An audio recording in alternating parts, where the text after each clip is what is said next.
Olá, você que nos acompanha aqui no canal do YouTube do Instituto Brasil Israel. Como em toda sexta-feira, estamos aqui com a jornalista Daniela Kresh, correspondente do IB em Israel, para falar sobre os principais assuntos da semana no país.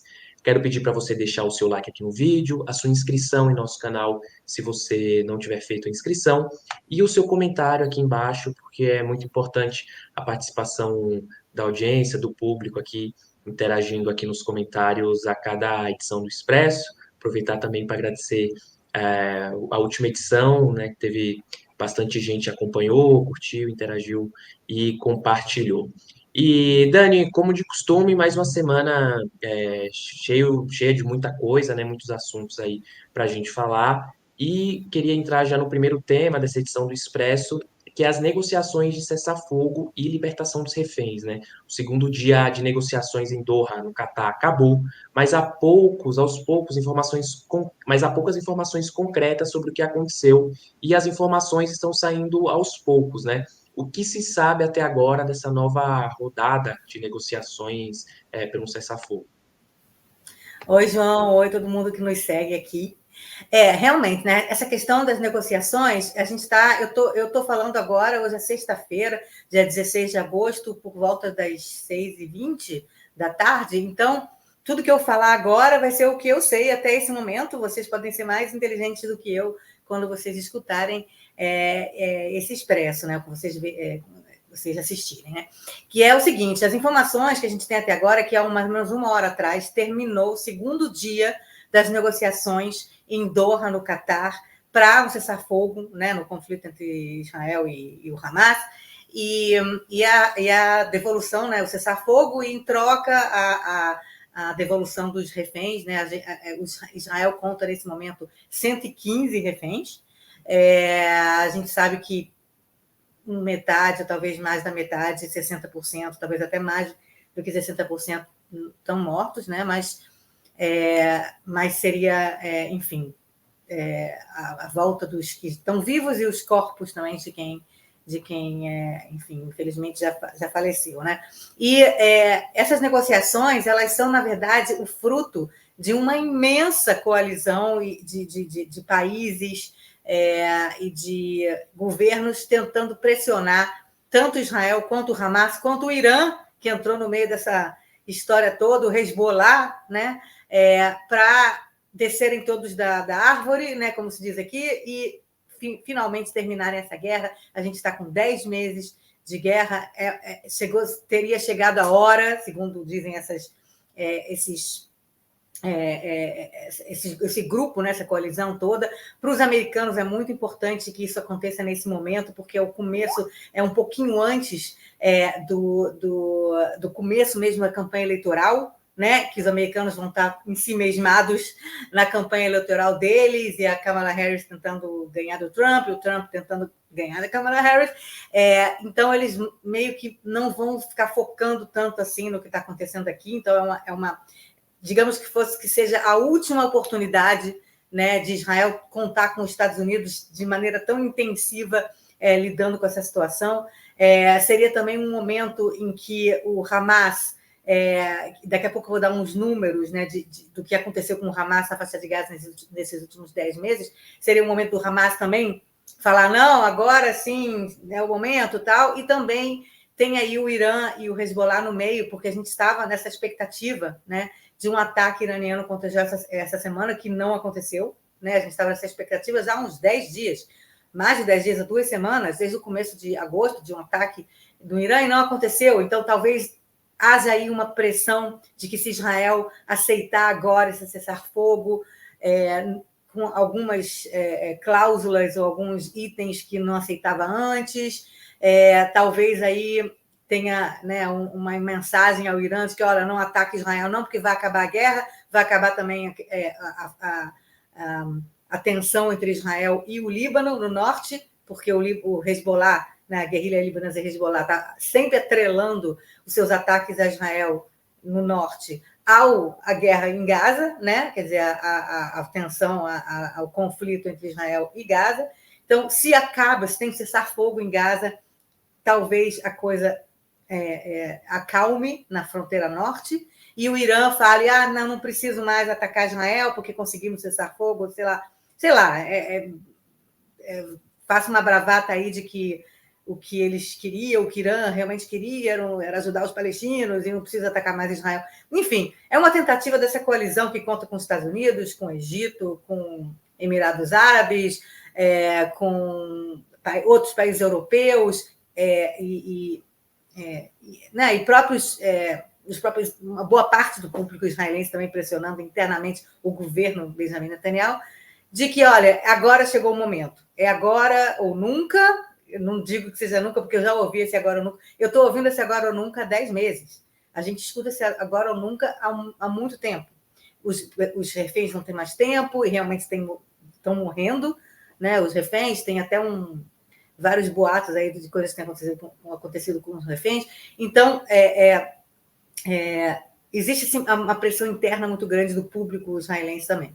Então, houve essas negociações, começaram ontem, na quinta-feira, dia 15, continuaram hoje, sexta-feira, dia 16, e agora, então, elas terminaram o segundo dia. A delegação israelense já vai voltar para Israel, mas existe toda uma expectativa quanto ao que vai acontecer no domingo, porque o secretário de Estado americano viria para cá, o Blinken viria para cá encontrar com o Netanyahu, e eles lançaram agora, minutos atrás, um comunicado que é conjunto de Egito, Catar e Estados Unidos. Quer dizer, eu falei Emirados antes, mas eu quis dizer Catar. Então, é Egito, Catar e Estados Unidos que estão pressionando o máximo os dois lados, que é Hamas e Israel, a aceitarem esse cessar-fogo. E essa declaração conjunta diz o seguinte, que os Estados Unidos vão apresentar uma proposta de cessar-fogo em Gaza e Israel, que os americanos já apresentaram uma proposta e que eles vão se reunir novamente na próxima semana. Quer dizer, então na verdade, eles vão se reunir de novo na semana que vem, e que os mediadores estão dizendo que vai ter um novo documento chamado Proposta de Transição para diminuir as lacunas entre os dois lados. Né? A gente sabe que o Hamas pede certas coisas, Israel pede outras coisas, e a tentativa, então, dessa proposta de transição é de fechar esse gap, né? do que cada lado está pedindo, e eles dizem que as últimas 48 horas em Doha, os altos funcionários dos governos se envolveram em conversas intensivas e que as negociações foram sérias e construtivas e foram conduzidas em atmosfera positiva. Isso é a frase mais otimista que eu já ouvi sobre essa questão dos reféns nos últimos 10 meses. Quer dizer, desde, na verdade, a soltura de alguns reféns, de muitos reféns, quase 100, né? Ou por volta de 100, em novembro. Então, desde novembro do ano passado, essa é a frase mais otimista que eu escutei de mediadores falando sobre um possível acordo de cessar-fogo em troca dos reféns. Né? Então, realmente, as pessoas estão aqui um pouco mais otimistas do que antes, mas, obviamente, não totalmente, porque ainda não saiu do papel e nunca se sabe o que pode acontecer. Agora, o que, na verdade, acalma um pouco os israelenses é que isso quer dizer que até o final dessas negociações provavelmente não vai ter um ataque do Irã, né? Porque eu acho que os americanos meio que falaram, Irã, fica aí, esperem até ter essas negociações. Não atrapalhem as negociações que vocês estão querendo ajudar tanto os palestinos, vocês não podem atrapalhar essas negociações. Então, não ataquem. Agora, se as negociações não derem certo, pode ser que o Irã ataque, mas isso talvez só na semana que vem. Então, eu vou ao cinema hoje, pensando que talvez o Irã não vá atacar, hoje. Né? O que mais? E é muito importante dizer qual é o clima que está em Israel em meio a essas negociações. Tá? Porque é claro que você tem algo em torno de 65% dos israelenses que são a favor de um acordo de cessar-fogo agora, com a devolução dos reféns, mesmo que Israel pague um preço altíssimo, porque com certeza Israel, obviamente, né, Israel vai pagar um preço altíssimo por essa chantagem que você sequestra reféns e é como se você estivesse pagando aí o resgate, né? E é claro que quem quem está ligado, né, quem é familiar, parentes e amigos, querem, paga logo o resgate e traz eles de volta. Mas muita gente, os 35%, dizem, mas vem cá, negociar com sequestrador, negociar com terrorista, quer dizer que eles vão fazer de novo. Porque quanto mais você paga, então, o resgate por um sequestrado, mais os caras vão falar, opa, beleza, vou sequestrar de novo mais alguém, né? Então, tem 35% do público israelense, não é que eles não queiram que os reféns voltem, não é isso, não é que eles, que morram, não é nada disso.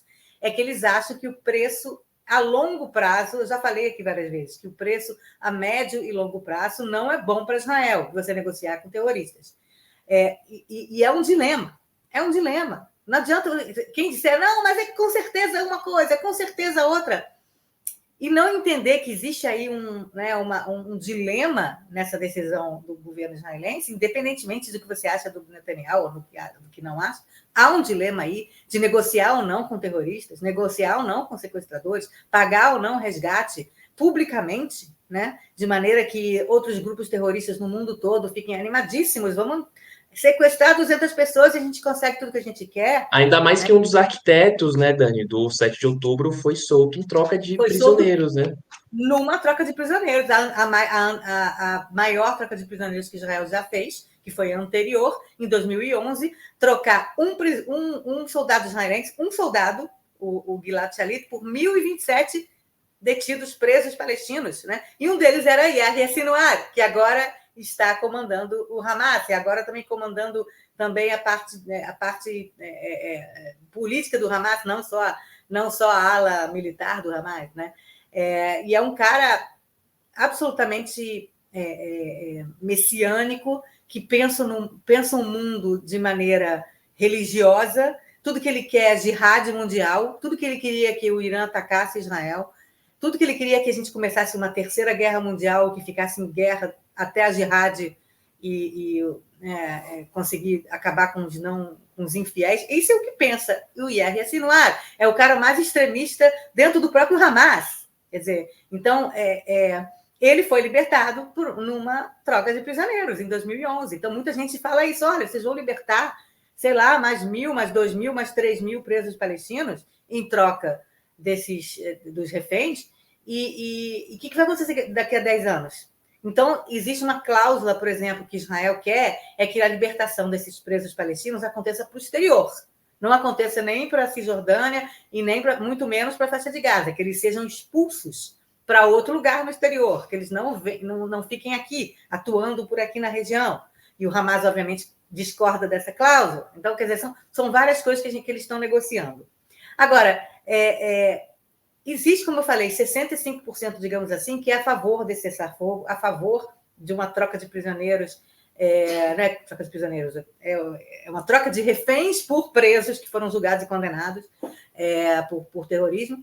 E eles falam, olha, mas é importante para nós, enquanto país, no ethos do país israelense, de que você nunca deixa ninguém para trás, que essas pessoas voltem, estão vivas, e depois continua a guerra, depois faz alguma coisa, mas agora o mais importante é trazer essas pessoas de volta para casa.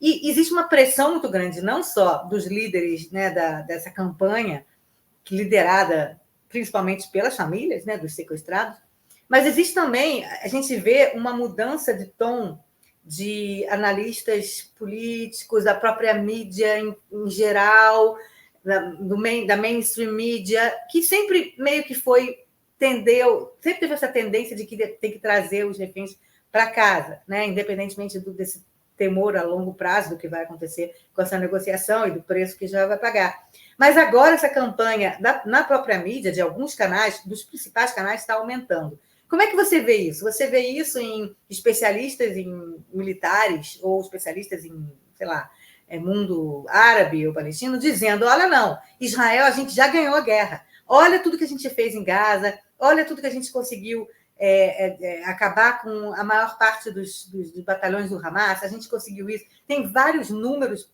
sendo passados para o público para que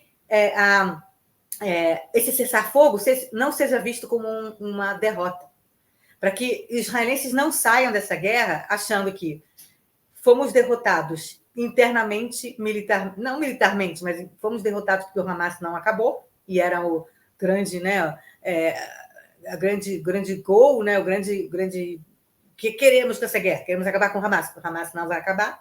O mundo todo, cada vez mais isolando Israel e antissemitismo em alta por causa da guerra em Gaza. Quer dizer, é possível você terminar uma guerra como essa, os israelenses terminaram, né, com 10 mil feridos, soldados feridos, quase 1.000 soldados mortos, e falar e que isso entre nos livros da história como uma derrota. Como aqui é visto a guerra do Yom Kippur, em 73. Também é visto como uma espécie de derrota, apesar de Israel, no final das contas, ter ganhado a guerra.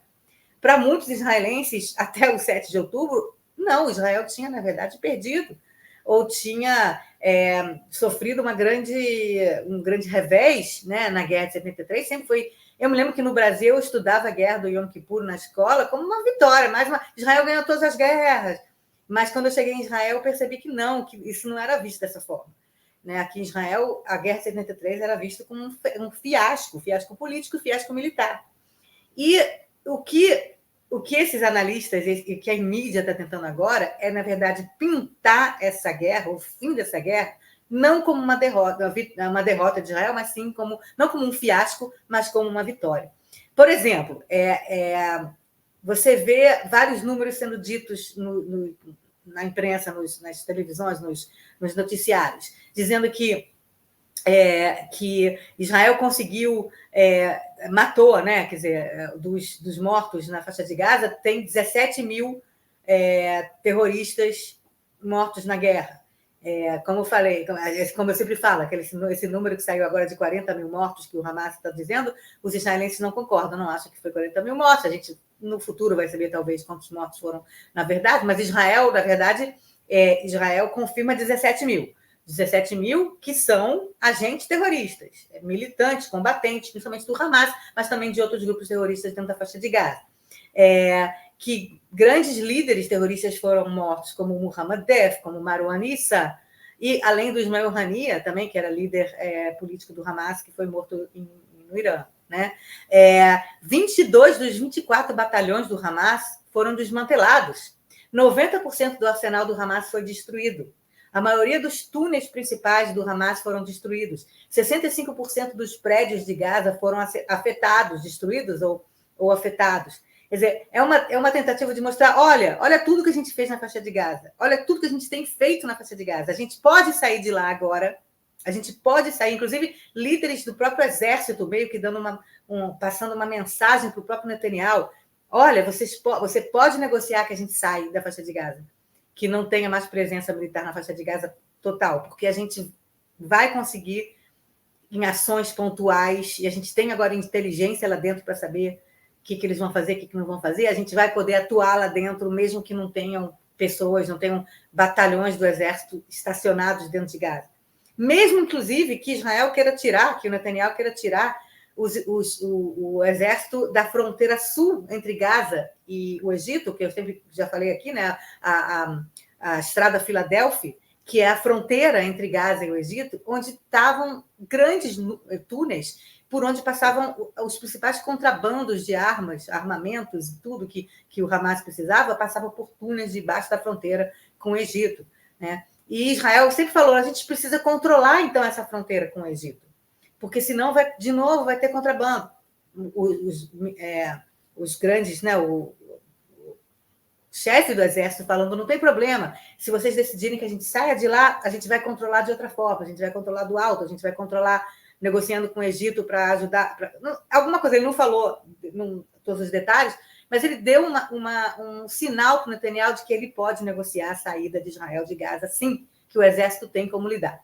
Agora, se a gente aqui em Israel acredita nisso, são outros 500, né? Depois do que aconteceu em 7 de outubro, muito daquela fé, né? Daquela crença que os israelenses tinham que o exército sabe lidar com as ameaças terroristas, foi para as cucuias, né? Depois de 7 de outubro. Então, inclusive o exército está tentando agora mostrar, não, a nossa presença vai aumentar muito na fronteira, não vai acontecer isso de novo, tal, mas os israelenses ainda têm, obviamente, o trauma de 7 de outubro. Enfim, tudo isso para tentar mostrar para o público israelense que agora sim pode ter o cessar-fogo. Não tem problema. Israel pode sair, inclusive, pode ter cessar-fogo, devolve todos os reféns, e aí daí em diante a gente vai conseguir lidar com a faixa de Gaza. Né? Eu quero mostrar, inclusive, um vídeo eu quero que você mostre um vídeo que foi divulgado pelo Exército, mostrando a explosão de vários túneis subterrâneos na fronteira entre Gaza e o Egito. Eles mostram a preparação para a explosão e as explosões.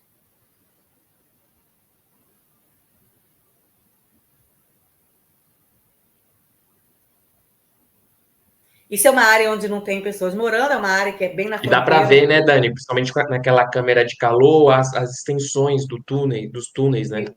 Exatamente, quer dizer, tentando destruir esses túneis por onde passa todo. Da onde que vem todos os mísseis e foguetes, né? Ou partes de foguetes que eles conseguem construir, né, de Gaza, vem por esses túneis debaixo da terra, que o Egito fez olho, né? Tipo, não ignorou, sabendo que existia esse contrabando para dentro de Gaza, principalmente por causa de corrupção. Muitos egípcios que ficam na fronteira, né, policiais ou gente do exército, ganhavam dinheiro do Catar, do Hamas, para deixar passar esse contrabando de carros, inclusive túneis enormes, túneis que passam carros, passam caminhões. E não passam só esse tipo de coisa, não. Passa droga, tem contrabando de pessoas, contrabando de mulheres. Quer dizer, então esses túneis todos de contrabando, até agora o Egito falava, não tinha nada, tem nada não, não tem nada não, mas era corrupção. As pessoas em campo recebiam dinheiro para deixar passar as coisas por debaixo da terra. Então, existe todo esse clima de que agora é a hora. Hoje é dia 15, dia 16 de agosto, dia 1º de setembro começa o ano letivo aqui em Israel também. A sensação que dá é que os israelenses estão preparados para começar um novo ano e essa guerra durou 10 meses, mas vamos botar um ponto final nela. Né? Claro que não vai ter ponto final, né? O Hamas não vai acabar. Né? Se a gente pensa que o Hamas tinha 30 mil combatentes ou pessoas, né, no seu core, né, 30 mil e 17 mil morreram, tem outros 13 mil que ainda estão lá e que podem reconstruir o Hamas né, e chamar novas pessoas e contrabando e tal, não sei o que, e começar daqui a 10 anos tem tudo isso de novo, ou 5 anos, ou 3 anos. Né? Então, não vai acabar. Os israelenses precisam mudar. É isso que eu vejo essa campanha. Mudar um pouco na cabeça daquilo que o Netanyahu falava do começo, né? Vitória total. Vamos acabar com o Hamas, vamos tirar o Hamas do poder, vamos não sei o que, para mudar a ideia de que, olha, a gente fez o máximo que a gente pôde, daqui em diante a gente não tem mais o que fazer. Os americanos têm dito isso, os israelenses não têm mais o que fazer em Gaza. Não dá mais para fazer mais nada. Né?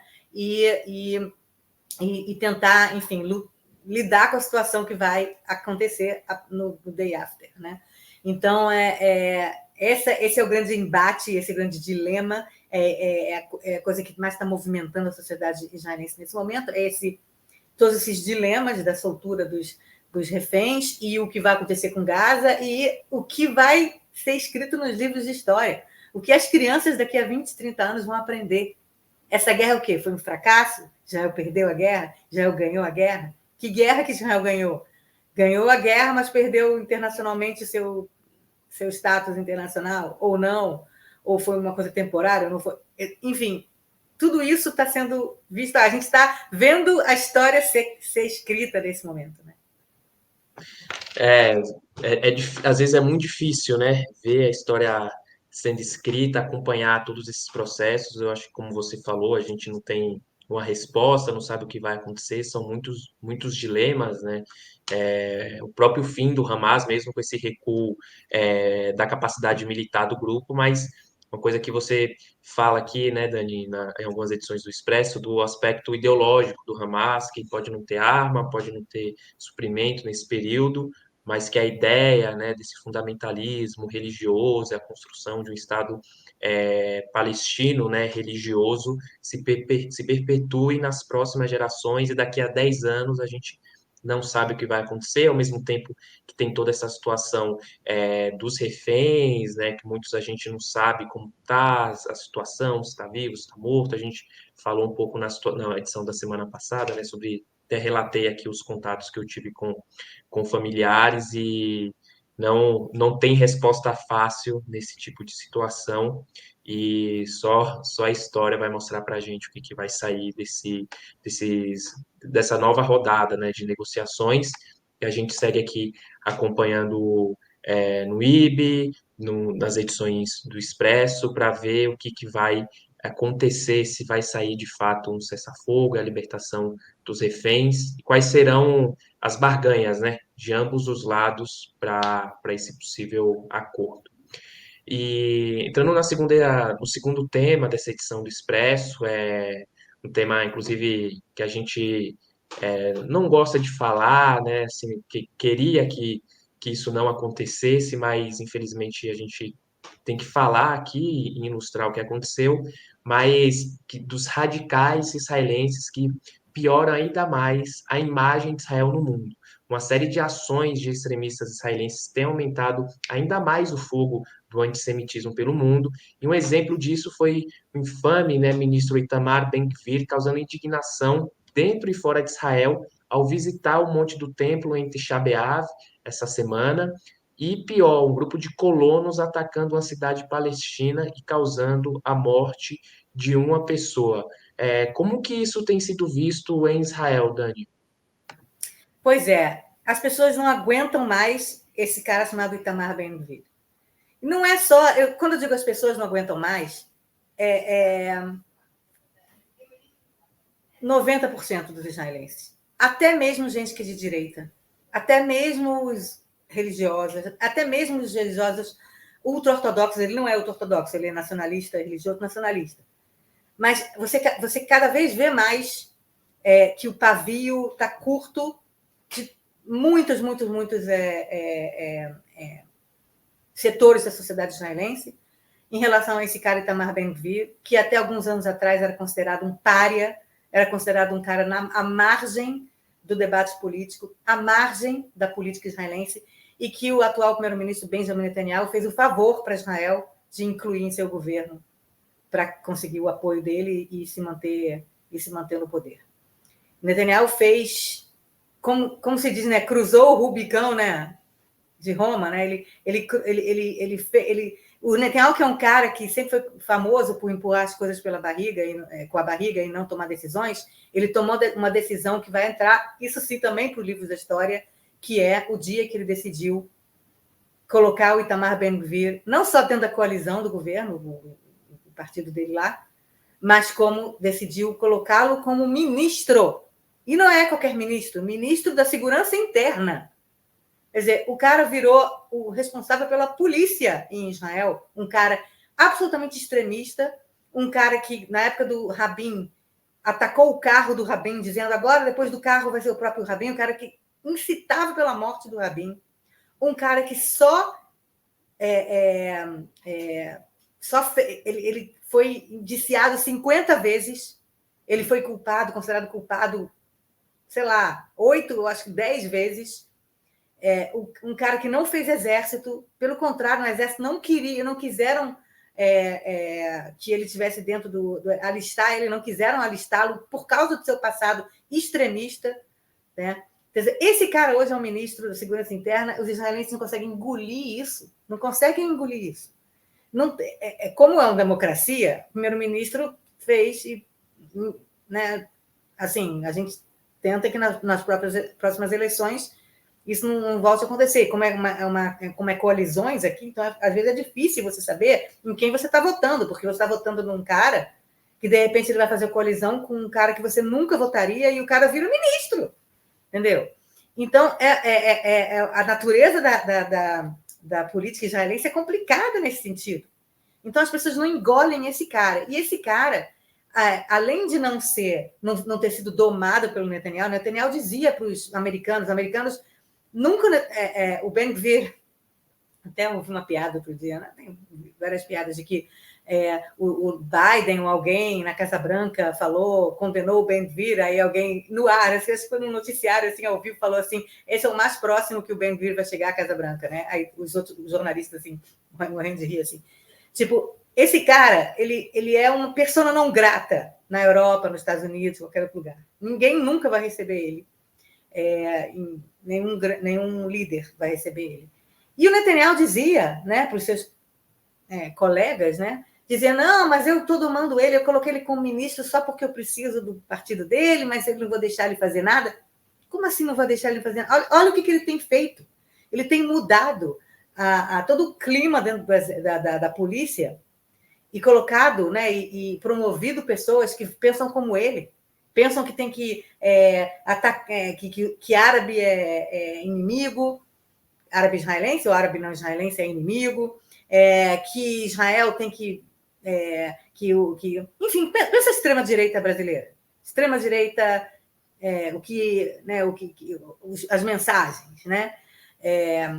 Então, não só dentro da própria polícia, as coisas estão mudando, o que é terrível, né? E muita gente da polícia está falando isso, está mostrando, olha o que ele está fazendo, ele está conseguindo corroer a polícia por dentro, né? Com a promoção de certas pessoas tal e tudo. Como ele também fica ameaçando o Netanyahu de que ele vai desmantelar o governo, vai sair da coalizão de governo, caso o Netanyahu faça qualquer coisa que ele não gosta. Então, ele fica na mão do Itamar Ben-Gvir. E aí, o Itamar Ben-Gvir, ele adora causar.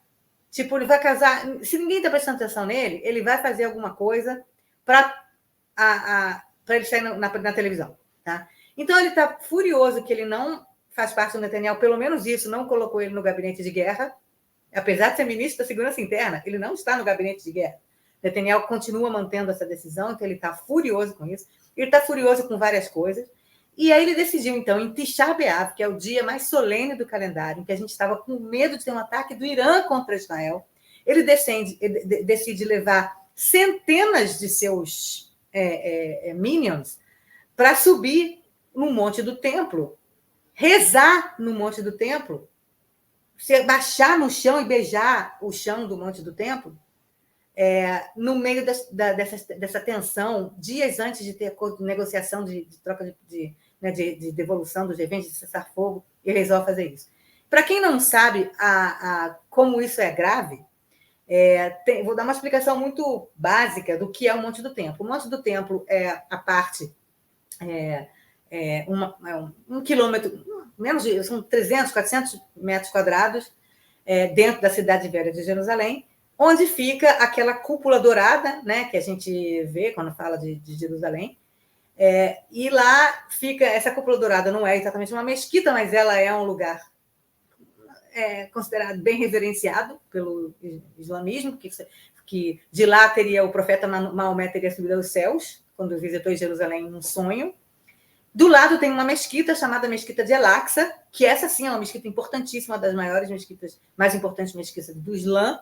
Inclusive, Jerusalém, por causa dessa mesquita e por causa desse monte do templo que os muçulmanos chamam de Haram al-Sharif, ou Esplanada das Mesquitas, né? É o mesmo lugar, quando você fala monte do templo, Esplanada das Mesquitas, ou Haram al-Sharif, é o mesmo lugar, são só esses 500 metros quadrados, 400 metros quadrados, é pequititinho, tá? Mas esse lugar ali é considerado o terceiro mais sagrado para o Islã no mundo, depois de Meca e Medina. Então, é tão sensível esse lugar que quando Israel entrou em Jerusalém Oriental em 1967 e unificou a cidade, conquistou, unificou, ocupou, a palavra que você queira usar aí, na Guerra dos 6 Dias de 1967, Moshe Dayan, que era o chefe do exército, falou, peraí, vamos...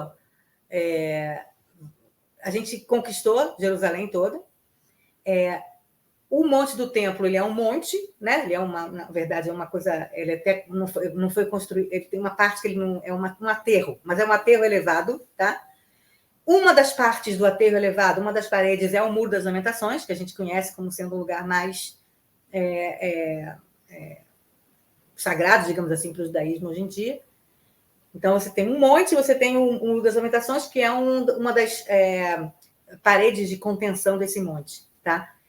Então, o Moshe Dayan falou, olha, então a gente vai tudo bem, a gente vai controlar o Muro das Lamentações, que era um lugar que os israelenses não podiam ir por 20 anos, desde 1948, quando a Jordânia ocupou toda aquela parte de Jerusalém, a parte oriental de Jerusalém, os judeus não podiam rezar no Muro das Lamentações. Então, o Moshe Dayan falou, tudo bem, pode rezar no Muro das Lamentações, é nosso, tal e tudo, o muro é nosso.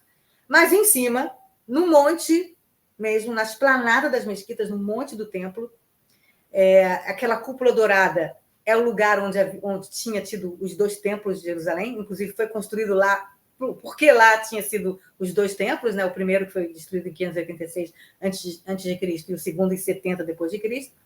E, os muçulmanos sempre teve construções em cima das ruínas do templo, mas os muçulmanos, quando chegaram em Jerusalém, a partir do século VII depois de Cristo, construíram lá mesquitas, e hoje em dia tem esse domo dourado.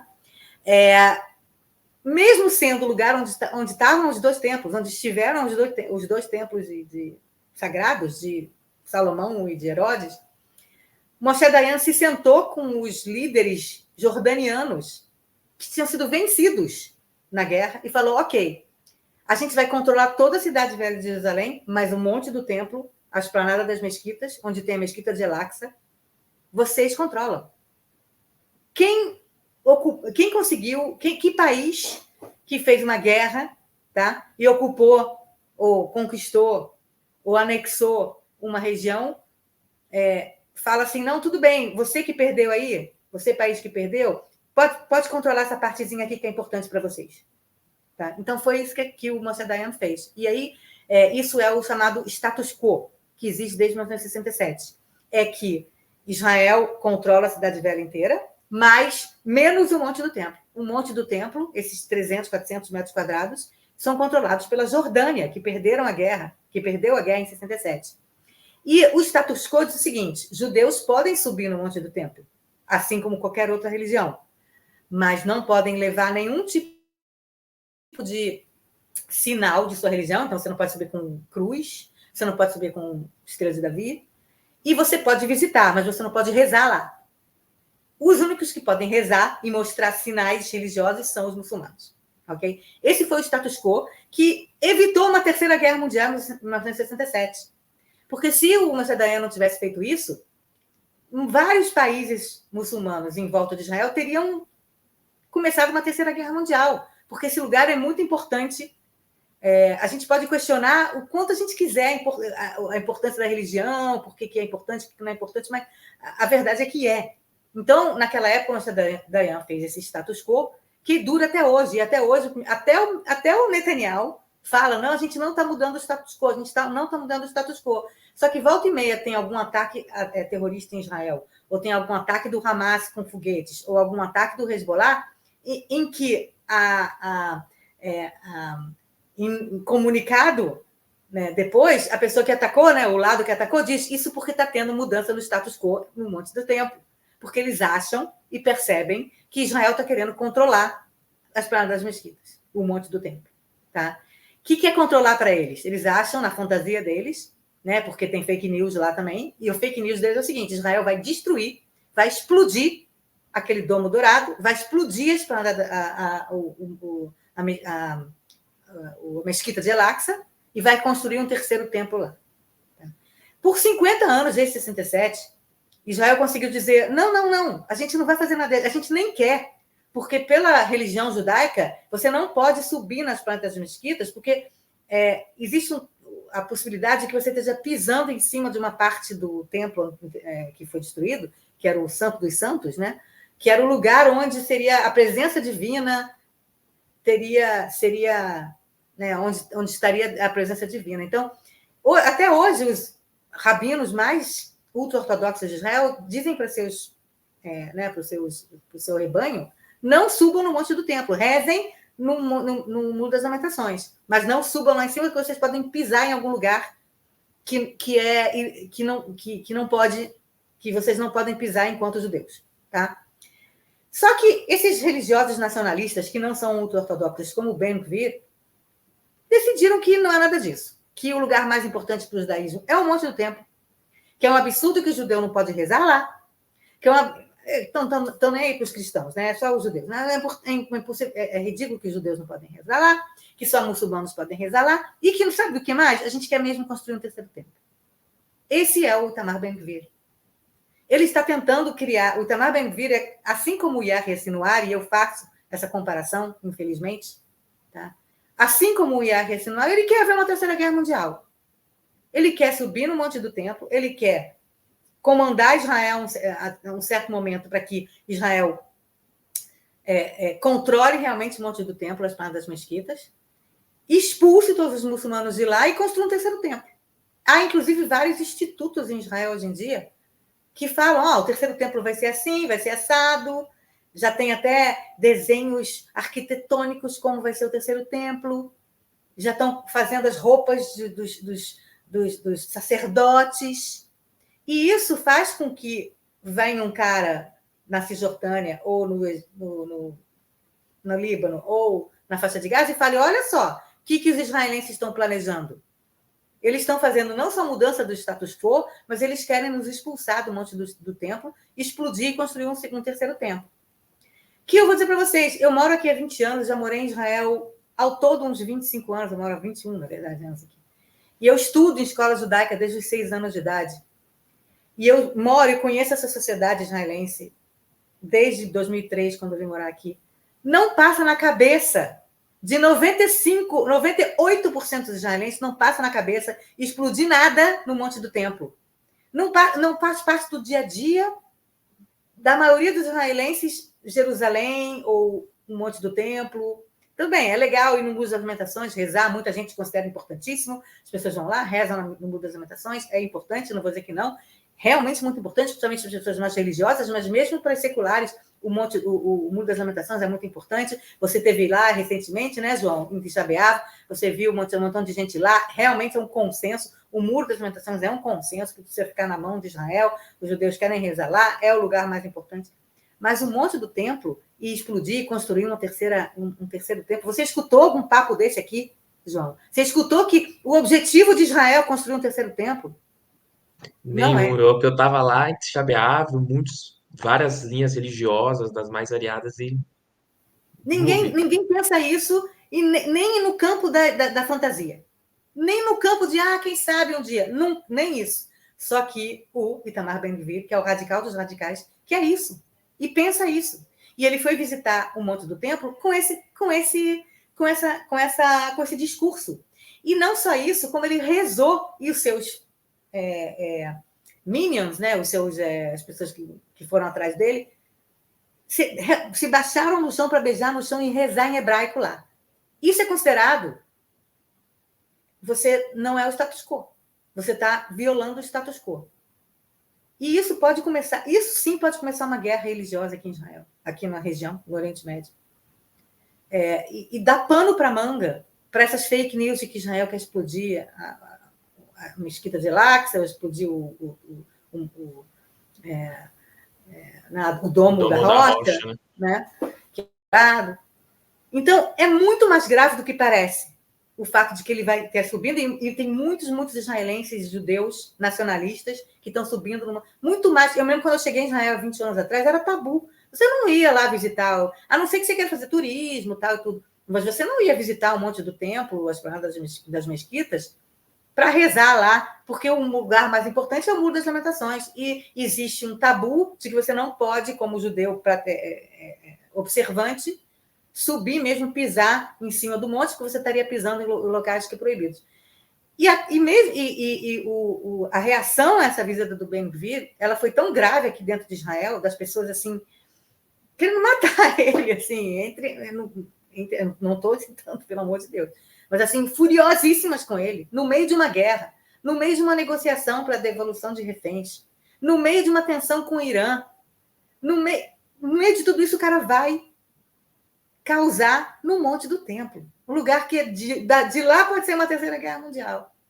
O próprio primeiro-ministro Netanyahu imediatamente publicou um comunicado: não é violação do status quo, não estamos violando o status quo continua. Rabinos ultra-ortodoxos de todas as vertentes lançaram comunicados dizendo nós estamos contra, não pode, não é isso, não é judaico, é contra o espírito judaico, não pode fazer isso.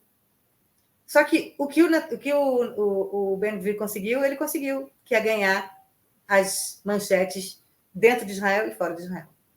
E a quantidade de fake news que ele criou com essa passagem, com essa visita que ele fez há 4 dias atrás, daqui a 2 meses vai ter um ataque terrorista porque ele fez isso. De alguém falando, viu só? Olha só, os judeus, os israelenses querem acabar com a Mesquita de Al-Aqsa. 3º lugar mais importante para o Islã. Mas ele não está nem um pouco interessado, o Ben-Gvir. Ele é radical, religiosamente extremista, mas é uma religiosidade diferente dos ultra-ortodoxos. É uma religiosidade que quer partir para a guerra, ele quer partir para... Vamos agora acabar com... Entendeu? Por isso que ele também é contra o cessar-fogo em Gaza e é contra trazer os reféns de volta. Esse sim fala que é contra totalmente trazer os reféns de volta porque não negocia com terrorista e tem que lutar para sempre. Por ele, ele que nunca fez exército, nunca colocou o uniforme militar na vida, quer que israelenses morram por ele, que as pessoas morram por ele na faixa de Gaza. Então, vocês podem perceber pela maneira como eu falo de Itamar Ben-Gvir, que não é uma das pessoas prediletas pessoalmente minhas no mundo e da maioria dos israelenses. Além disso, quer dizer, o fato de ele fazer esse tipo de coisa, isso faz com que muitas pessoas que pensam como ele saiam do armário e comecem a fazer coisas que não fariam antes. E cada vez mais você tem pessoas que, levadas por essa incitação que o Ben-Gvir faz, as coisas que ele fala, as coisas que ele diz, e que foram mais ou menos normalizadas, porque aparecem o tempo todo na televisão, no rádio, como se tivesse uma normalização do que ele fala. Não é normalização, mas é porque ele é ministro, então ele fala e as pessoas têm que cobrir, né? Por causa disso, você vê cada vez mais colonos ultranacionalistas religiosos. Não são todos os colonos, não são. A gente tem, sei lá, 500 mil colonos contando com Jerusalém Oriental, na Cisjordânia e Jerusalém Oriental. Pode botar aí que, sei lá, 70% não são nem talvez religiosos e muito menos religiosos radicais. Podem ser seculares, podem ser nem religiosos são, ou podem ser ultra-ortodoxos, tem poucos, não tem nem muitos ultra-ortodoxos entre os colonos. Podem ser religiosos, mas que não são carranistas, né? Que não têm essa ideologia fanática, né? Fanática, né? Eu não quero usar os termos que se usam nos Estados Unidos de supremacia, porque não é supremacia branca, é uma supremacia religiosa que esses carranistas pensam, né? Então, essas pessoas estão saindo do armário. E o resultado é que a gente já tinha visto o que a gente chamou de pogrom, uma certa época, né? De colonos israelenses, cada vez mais, eles são muito jovens, fanatizados, totalmente brainwashed. Eu não quero fazer uma comparação com o terrorista do Hamas. Não quero fazer. Mas me vem à cabeça um pouco essa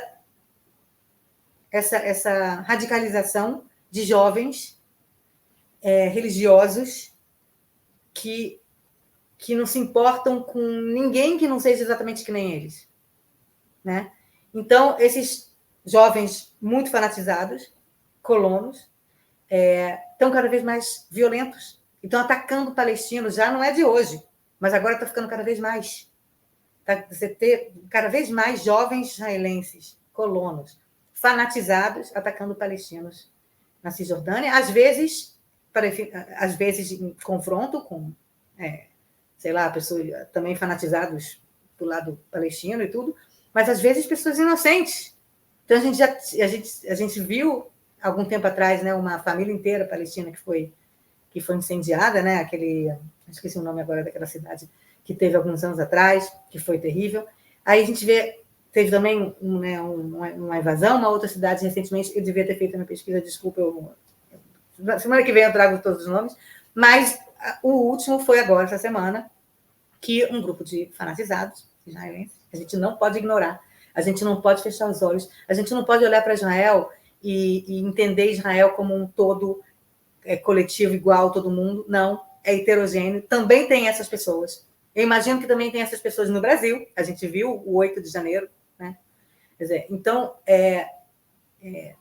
existe, a gente não pode fechar os olhos, né? Mesmo as pessoas que são pró-existência de Israel, sionistas, digamos assim, né? Porque sionismo é a existência de Israel, e que amam Israel e que querem o melhor para Israel e o melhor para todos, o melhor para os palestinos, o melhor para o Oriente Médio, não podem ignorar esse tipo de gente, tá? Então, eles que deveriam responder em todo, né, pelo que eles fazem na lei, né, sendo incitados, né, e se achando empoderados por esse ministro, estão cada vez cometendo mais esse tipo de ato. Então, o mais recente, tudo isso para dizer que o ato mais recente foi um ataque a uma cidade chamada Dit, Palestina, no meio da Cisjordânia, do norte da Cisjordânia, em que bandos desses fanatizados botaram fogo em carros, em casas, e um cara morreu. Um rapaz, um moço palestino morreu. Então, eu quero que você mostre aí algumas imagens que a gente tem, que a gente pode mostrar, sobre esse ataque, né? Esse pogrom. Os caras botando fogo num carro, saindo correndo. Aqui tem um cara botando fogo também de uma casa. Isso foram israelenses que fizeram. Infelizmente. Olha, a família palestina lá que não sabe o que aconteceu. Infelizmente, a gente também tem disso aqui. E a gente não pode fechar o olho e dizer, é todo mundo lindo, todo mundo maravilhoso. Não. Também tem criminosos aqui. E o mais importante agora é que eles sejam julgados, que eles são presos, julgados e condenados.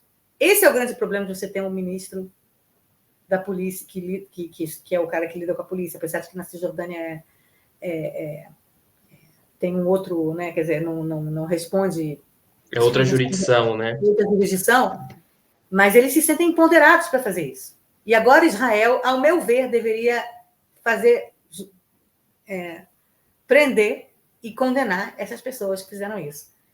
É isso que eu sou um pouco cética, porque no meio dessa guerra e no meio desse clima que está em Israel nesse momento, eu não sei até que ponto que a polícia, ou o exército, ou a administração civil na Cisjordânia vai enfatizar isso agora, nesse momento. Mas deveria, porque isso acaba com a imagem de Israel mais ainda pelo mundo.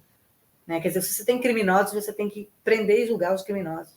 Não adianta você dizer, não é todo povo assim, é uma minoria pequena, pouca gente não faz isso, se você não vai atrás e prende e condena. Então, grande parte do público israelense nesse momento espera que isso aconteça. Vamos ver.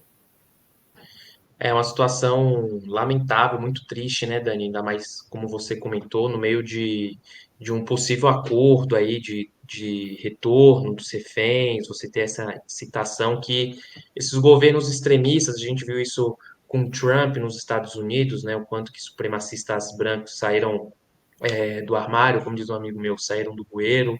Aqui também no Brasil, né, teve o 8 de janeiro, voltando aos Estados Unidos, teve o caso no Capitólio lá, que foi muito parecido, e agora em Israel, com pessoas aí como Itamar Ben-Gvir, esse tipo de ato, né, radical,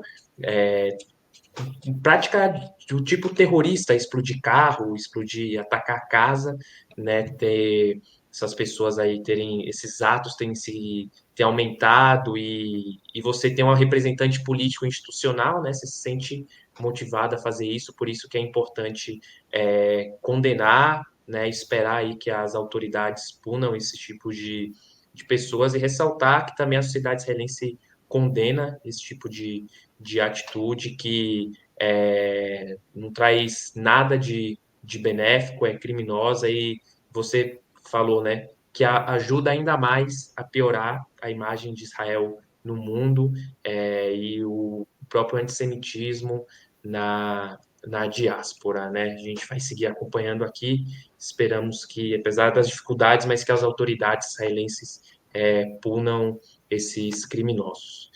E entrando no terceiro e último assunto dessa edição do Expresso, falar aqui dos milhares de israelenses que estão de volta ao sul do país, né? Eles voltaram após a decisão do governo de parar de pagar as acomodações alternativas em hotéis. E se por um lado isso é uma boa notícia para o sul, por outro, ainda tem muita gente com medo, né, Dani? Foi região sul de Israel, muito próxima à fronteira da faixa de Gaza, foi região atacada, né? Os kibbutzim, na festa, algumas cidades próximas aí, como Siderot, eu visitei Siderot lá, muito triste a situação da cidade. Mais uma situação complexa em Israel, né? Pois é, para a gente terminar, eu queria contar essa história, né, da volta dos israelenses ao sul, o lado positivo e o lado menos positivo, mas eu queria só levantar um pouco o astral para dizer que existe também um lado positivo nisso, né? A gente está há 10 meses, né, do 7 de outubro, e por 10 meses o governo pagou hotéis no Mar Morto, em Eilat e outros lugares, para os evacuados, né, os milhares de evacuados, 150 mil evacuados, do sul de Israel, para que morassem, quem não tivesse onde morar, na casa de alguém, ou, né, não tivesse como ficar com outras pessoas, pudesse viver com sua família. Inclusive, muitos fizeram aula, tinha colégiozinhos improvisados, tinha não sei o quê, em hotéis, né, de Eilat, no Mar Morto, tal e tudo. Só que o orçamento acabou, o financiamento a esse tipo de moradia acabou dia 15 de agosto, ontem. E milhares dos israelenses que não tinham coragem, não tinham até agora coragem de voltar para o sul, agora obrigatoriamente vão ter que voltar para suas casas, ou para onde quer que seja. Vou falar do lado negativo primeiro, para a gente tentar terminar no lado positivo, mas o lado negativo é que muitos deles não têm coragem, não se sentem, estão com medo de voltar para o sul de Israel, porque não acreditam mais no exército, não acreditam mais que não vai acontecer de novo o 7 de outubro. As crianças estão traumatizadas, não querem estar mais no sul de Israel, não querem estar perto da faixa de Gaza mais, e eles pediram ao governo para que dessem a eles um pouco mais de tempo, para eles sararem talvez um pouco desse trauma. E o governo realmente deu mais um ano para, acho que foram 10 kibbutzim, que estão realmente na fronteira imediata, 50 metros da faixa de Gaza. Tem alguns kibbutzim, acho que 10 ou 12, que quem não quiser voltar para esses kibbutzim, daqueles que tinha 400 pessoas, e 100 morreram, 100 foram sequestradas, esses kibbutzim que mais sofreram, né? Nirá, Miroz, Beeri, Kfar Aza, né? E essas pessoas poderiam ficar mais um ano, né, deslocadas, mas Sderot, ou Netivot, ou outras cidades mais, ou vilarejos um pouco maiores, que não estão em cima da fronteira, teriam que voltar, porque não tem mais o financiamento desses hotéis e desses lugares alternativos. E eles, muitos reclamando, dizendo que não tem como voltar, não tem mais psicologicamente como voltar para lá. E eu entendo que realmente é terrível, mas eu entendo também que no meio da crise econômica que Israel está nesse momento, e que vai passar pelos próximos anos, tem um texto meu no site do IBI agora sobre o rebaixamento de Israel por mais uma agência de crédito internacional, pela última grande agência de crédito internacional que rebaixou a nota de Israel de novo. Quer dizer, então a crise econômica que a gente vai sentir em Israel pelos próximos anos é muito grande. Aumento de orçamento de segurança, pagamento de indenização para tanta gente que perdeu tudo, para soldados, para famílias de soldados mortos, soldados que precisam agora de financiamento para sua reabilitação física e mental. Né? Você tem muitas coisas que vão... que Israel... Né? O orçamento de Israel mudou. Né? O orçamento de 2025 vai ser diferente. Inclusive, vai ter aumento de impostos, vai ter aumento de imposto de valor agregado, vai ter tudo. Né? Vai ter aumento de aluguel. Né? Então, a gente já prevê que vai ser um momento grande. Espero que Israel não entre realmente numa recessão, mas que tem esse perigo. Então, depois de 10 meses, eu entendo que o governo diga, olha, agora é o seguinte, agora ou vocês voltam para suas casas, ou vocês se mudam, de repente, para outro lugar mesmo. Entendeu? Tipo, não tem como a gente bancar do bolso do público mais tempo vocês morando em outros lugares. Né? Quer dizer, vocês não têm como morar no sul de Israel, realmente é terrível, então vou morar em outro lugar, porque nem todo mundo realmente tem o sangue frio de morar na fronteira com Gaza. Né? E essa é a realidade. E não adianta vocês dizerem, mas o país não faz nada por nós. Uma guerra, o Israel fez uma guerra em Gaza, está fazendo uma guerra em Gaza. Você querer que Israel acabe com o terrorismo, ou acabe com não sei o quê, novamente, é mais uma ilusão que talvez algumas pessoas acreditem que seja possível, mas que não é possível. Então, eu entendo, eu não sei se hoje em dia, eu pensei uma época em morar num kibbutz próximo à faixa de Gaza, porque é lindo, porque é mais barato, porque tinha financiamento da casa própria melhor lá, e eu nunca pude imaginar que ia acontecer um 7 de outubro. Né? Muita gente foi morar lá, inclusive recentemente, nesses kibbutzim da fronteira ou nas cidades em volta. Né? Mas hoje em dia eu acho que eu não teria coragem. Muita gente diria, não, eu vou assim mesmo, porque mostrar que Israel vai estar lá. E aí eu vou entrar no lado positivo para a gente terminar, que é muita gente achando bom, porque eu acho que agora já mais ou menos 80% a 85% dos moradores que tinham sido evacuados da fronteira da parte sul de Israel, mais próximo a Gaza, já estão de volta às suas casas. E algumas pessoas dizendo, inclusive, vou morar lá, justamente para mostrar esse lado israelense também de resiliência, de que nós vamos ficar aqui, não é porque eles resolveram atacar e cometer o pior ato terrorista per capita da história do mundo moderno, a gente vai deixar nossas casas, a gente vai deixar essa parte de Israel despopulada. Tenho certeza que muita gente, inclusive muitos jovens, vão querer ir morar nesses kibbutzim.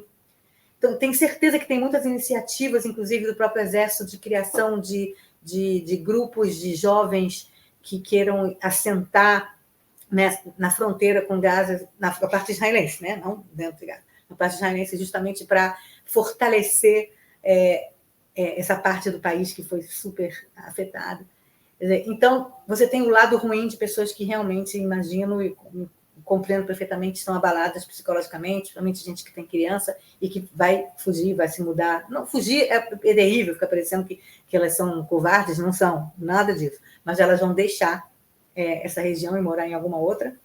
O norte não dá, né? Porque no norte está acontecendo a mesma coisa, e aí a gente, no próximo capítulo, no próximo Expresso, eu falo da mesma coisa que está acontecendo no norte, mas então muita gente vai deixar, mas muita gente vai voltar. E muita gente já diz, não, eles não vão deixar que Sderot acabe, eles não vão deixar que Netivot acabe, eles não vão deixar que as cidades em volta, que os vilarejos e os kibbutzim, os moshavim em volta da faixa de Gaza acabem. São lugares que existem há mais de 100 anos, centenas de anos, centenas não digo, mas mais de 100 anos, desde o começo da imigração moderna de judeus para essa região, que começou em 1850, 60, por aí, tem israelenses judeus morando lá, e morando lá também há milênios. Né? Então, muita gente diz, a gente não vai, por causa de um bando de terroristas, deixar de morar nesses lugares. Então, você tem o lado mais triste de pessoas, de israelenses, pedindo ajuda ao governo, dizendo que a gente precisa de mais tempo para conseguir sarar, mas tem muitos israelenses dizendo não, a gente vai continuar e a gente vai ficar aqui independentemente do que aconteça, porque essa é a nossa terra, esse é o nosso lugar, e a gente não vai... Israel é um lugar muito pequenininho, é um país muito pequeno, não dá para você fazer um buffer zone enorme, que aí não tem mais Israel, né? Se fizer buffer zone de todos os inimigos do lado, não vai sobrar só Petah Tikva, onde eu moro, né? Então, o lado mais positivo é essa resiliência, essa força que os israelenses têm, que eu imagino que você, João, deve ter visto aqui. E eu queria terminar pedindo para você falar um pouco de como você viu Israel, como você viu os israelenses, se você viu essa resiliência, se você viu essa força, e se você votou mais otimista ou mais pessimista de Israel. Dani, eu acho que é isso, assim, apesar de enfim, todo o trauma, toda a parte que fica, eu acho que essa é a sensação e a mensagem mesmo, assim, de tentaram destruir, acabar com a gente, é uma ferida, a ferida existe, a gente precisa cuidar dela, mas ela não pode ser maior do que a nossa vontade de seguir em frente, de resistir, de ajuda, né? Eu falei isso na edição da semana passada, desse suporte das famílias. Eu acho que essa reconstrução do Sul, eu acho que, olhando o copo meio cheio, eu acho que pode ser um significado, passar uma mensagem muito bonita de resiliência e é isso, né? Ter toda a preocupação, questões de segurança, mas não deixar que isso seja maior do que vontade de existir, de criar as próximas gerações nesse país que, apesar da guerra, apesar de todas as dificuldades, é um país muito acolhedor e quem não foi para Israel ainda vá, porque a experiência vale muito a pena. E é isso, torcemos aqui. A gente vai trazendo as atualizações nas próximas semanas, né? Que as pessoas voltem, reconstruam, apesar de toda a dificuldade. Quero agradecer a Dani aqui por mais uma vez trazer as atualizações aqui, comentar as principais notícias da semana em Israel. Quero agradecer também a você que chegou até o final dessa edição do Expresso, pedir para você deixar o seu like aqui no vídeo, a sua inscrição em nosso canal, o seu comentário aqui embaixo e compartilhar também com os amigos, amigas e familiares. Um abraço, tchau, tchau e até sexta-feira que vem. Tchau, gente. Até sexta-feira que vem.